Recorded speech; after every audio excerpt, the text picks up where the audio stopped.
Hello,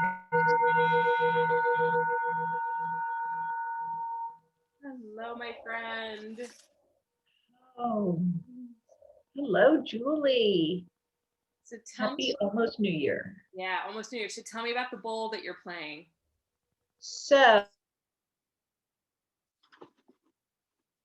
Tiger Ball is a solar plexus ball, which means it's tuned to the frequency of our solar plexus, our divine self.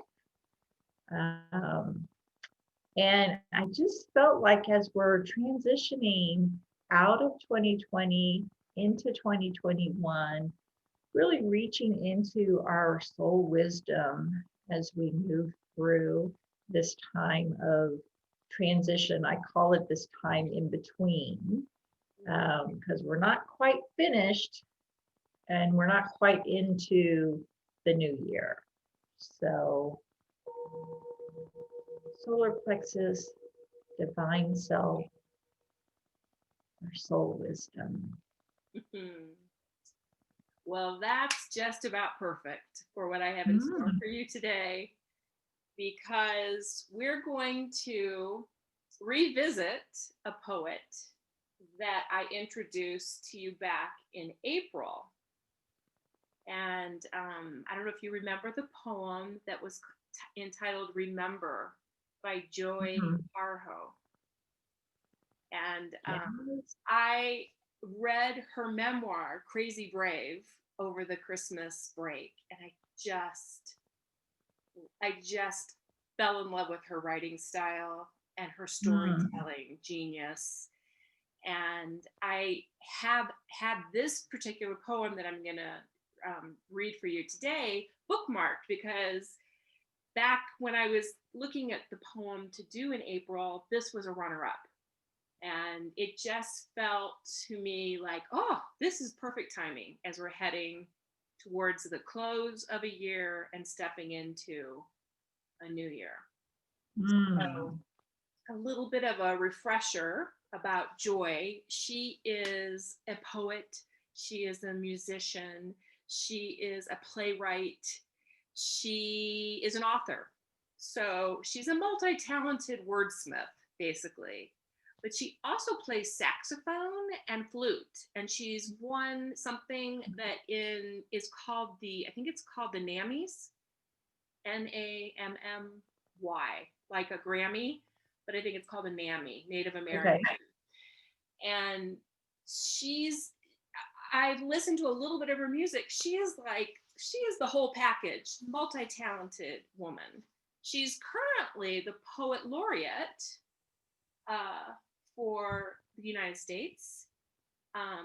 And I think in April she received a second term, and she Okay. is the first Native American female to serve in that role, and to have received a second term in that role is a pretty big deal. It's a very prestigious Mhm.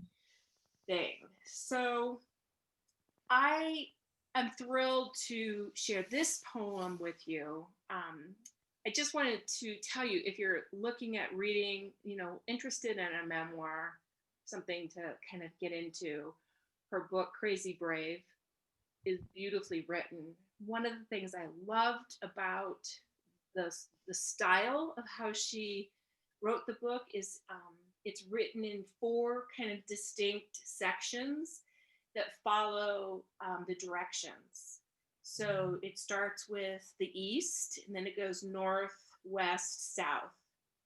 Oh. As you read what the directions symbolize, it's really just beautifully laid out, because the east is about beginnings, and as then you move through the transitions of, when you're in the north of life, this is when sort of difficult teachers come into your world, and Yeah. there's a lot for you to learn at that stage of life. And then you go into the west of life, and that's being sort of in the dark wood.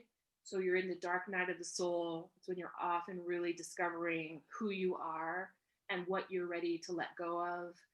what the shadow has to teach you as well as the light. And then when you're into the south, that is sort of eternal sort of, celebration, because, you've kind of arrived at the end. You've transformed. You've kind of gone through the cycles. So her memoir is written very much in that kind of style, and Mm. the language is just so symbolic, and just it's just a great story. So Oh, it's one of lovely. those books I read in 2 days because I just couldn't put it down. So that's how you know it's a good read. Is it one of those books that you stayed up all night reading? I stayed up late and got up early. Yes, it was that, like, Mhm. oh, I think I'm going to get up early so I can read. Yeah. And the books don't always have that power, but when a book has that power, it's a good one. Yeah, you kind of, obey the power Mhm.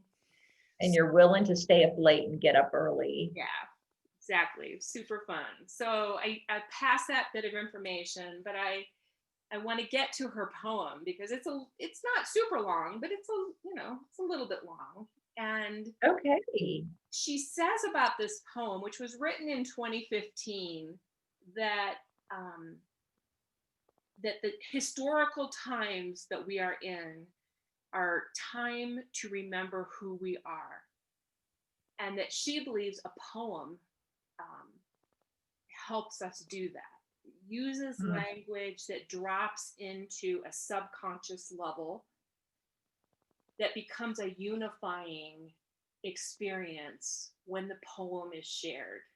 It helps us remember who we are because the symbolic language lives at a different place than our head. And I love that visual. And so the poem that I'm going to share is called For Calling the Spirit Back from Wandering the Earth in Its Human Feet. Mm. Quite a mouthful.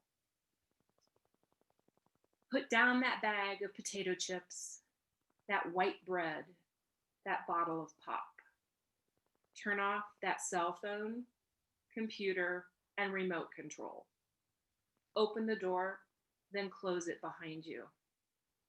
Take a breath, offered by friendly winds.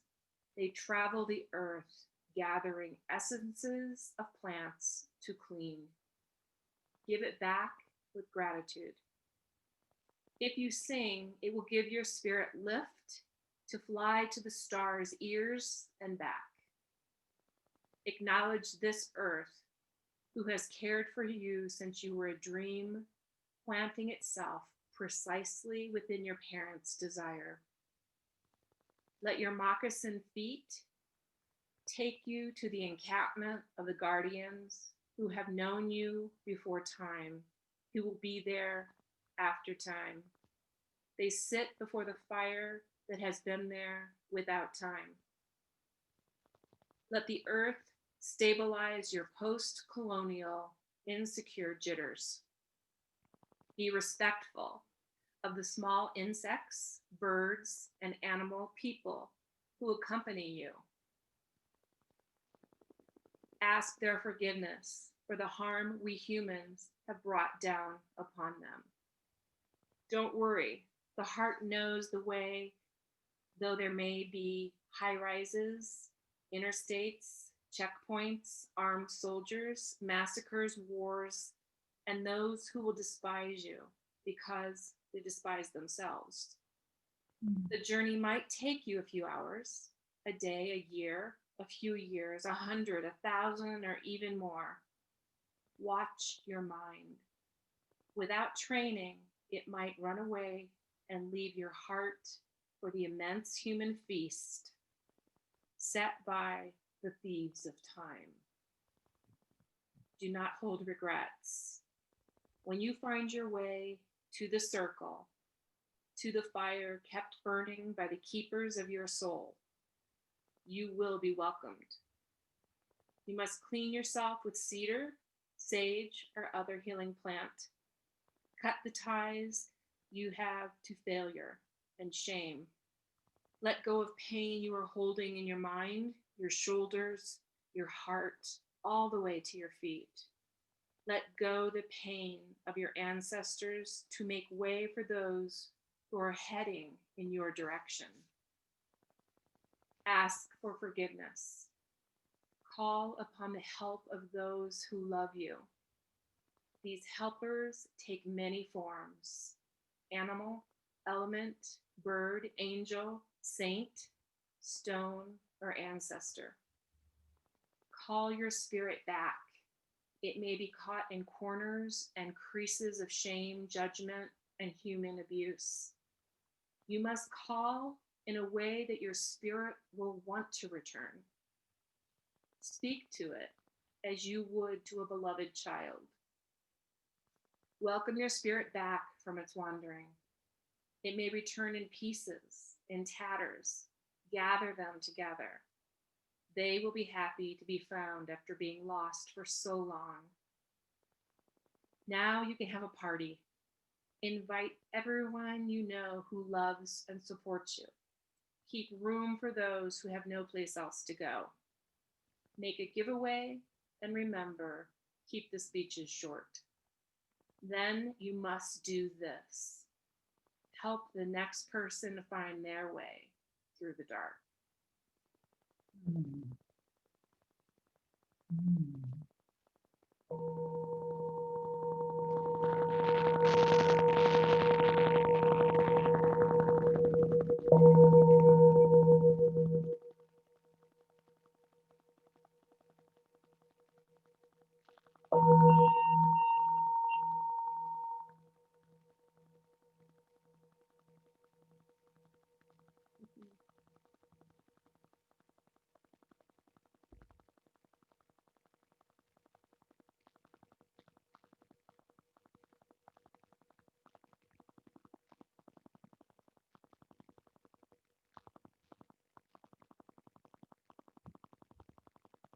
Truly, I'm loving this kind of gentle instruction guide of remembering who we are.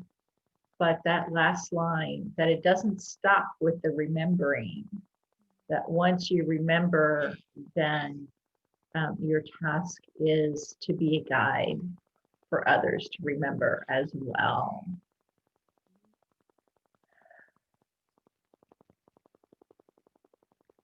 Yeah. I just find her words, the way she strings words together, are, yeah, musical. Her words feel musical to me. You could tell that the poet, she, has that, like, she's just multi-talented with how words hit her symbolically. And It, her words, have the same effect as music, as guiding you back to your original self, guiding you back to your soul self. That it's a feeling. Yeah, the remembering who you are. Poetry does that, she says, and that's Poetry does that. Mm-hmm. Yeah. So do you have any context for how and when this poem came through her? Is there any context that you have found about when this poem came through? That I found out that in 2015 is when this poem came through. And I'm trying to think about what was happening specifically in 2015. It was before, before a new election. We were probably, experiencing again some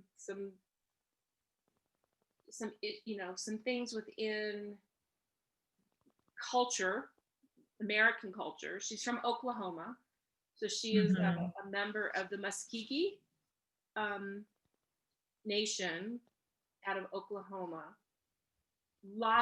A lot of stuff was really sort of happening with protecting lands that were up for grabs. It was a big concern in 2015, and sure enough, 2016, one of the first things under the Trump administration was to go after these lands that had been considered protected and break the unbreakable vows that were supposedly put in place, which has been a long-standing history of Native cultures in our country. Unfortunately, it's not unique around the world, but it's still something at home we have to clean up. Yeah, it's almost as if she had a sense that we were going to need help remembering Yeah. during the next 4 years. And hasn't that been the truth, of Hmm. who we are, remembering what it is to be a nation who agrees about democracy, agrees to the standards of, you know, I think the illusion has been blown to bits. The illusion that we lived in, and remembering who we really are, and how the goal is to learn your lessons and then share what you've learned with the next Right, person and help pull them through. right. That's the best of humanity when we're operating at our best. And it's that duality that while you're remembering your original self, you're also helping the other. It's not just about me remembering, it's that through my remembering, I'm also helping you remember. Yeah. Powerful, Julie, and such a gift on this, December 30th of 2020, Mm-hmm. as we are releasing this year of years, and beginning to lean into 2021. Right. I read about a really beautiful sort of New Year's reflection practice that I wanted to share with you. And I know that you're really about that concept of choosing sort of your word for the year, sort of what is your intention as you move into the new year. And we both have this Mhm. practice of I always choose a word that I try to use as my kind of my guiding light for the year. And one of the things that was recommended was creating a sankalpa practice, which is sort of like your personal vow that you make for yourself. And so to take Mhm. some reflection time through, meditation, just some journaling, whatever, feels right for you, and really pay attention to um, like the themes that sort of come up for you in that reflection time. And then to take those reflections, the thoughts, the ideas, the memories that have come together, and sort of drill it to five words that you make empowering, and then um, use those as a mantra, and to try to Mhm. make the mantra sort of stay with you. They recommended a hand mudra posture, which is Mhm. this mudra. Oh, So, up a little bit. Okay. Yep. yeah.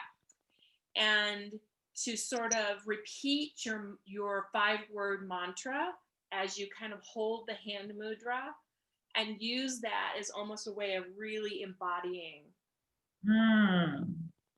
those 5 words as your custom mantra of what it is that you want to bring into your world for 2021. How did you want to feel? Whatever that looks like for you. There's no like right or wrong Mhm. way to do this. But I thought I just, thought that was worth sharing if anybody is kind of trying to work through a way of switching the energy up for 2021 and doing something very personal for themselves. And Yeah, tuning into the energy of your intention. And I like this practice, Julie, because it's encouraging a tuning into the energy of your intention instead of trying to force an intention or to force a word to come, but the invitation to be still and to be silent and to listen to what wants to be heard Exactly. and allow that to be your guide into 2021. And the invitation that 2021 is 365 days. So when we wake up on January 1st, we don't have to know the full experience of our intention. But this mantra to begin to listen and allow it to unfold every day of the year. Lovely. I love this poem of remembering, and then the practice of listening as we move into 2021. Me too. Oh, well, thank you. And happy New Year, Julie. Same to you. Really looking forward to, yeah, I know it's not going to be an immediate, but it Nope. just feels good to be ready to turn the page and embrace hope and peace and the switch of our presidency is a start to many things that need to happen, and the hope for more vaccines rolling out and being able to serve the masses, just the hope for reinvention. We're all in this time of reflection, reinvention, and visioning a better world. And I just want to believe our better angels are like cheering us on to get us there. Yeah. Right. It's hope. It's hope. And we're not going to wake up on January 21st and everything's going to be different. But what's different is hope. Yeah. All right, Mike. Oh, Go forth. thank you. Have a beautiful rest of your week and Happy New Year. Happy New Year, friend. Bye. And Happy New Year to everybody. We'll see you in the new year.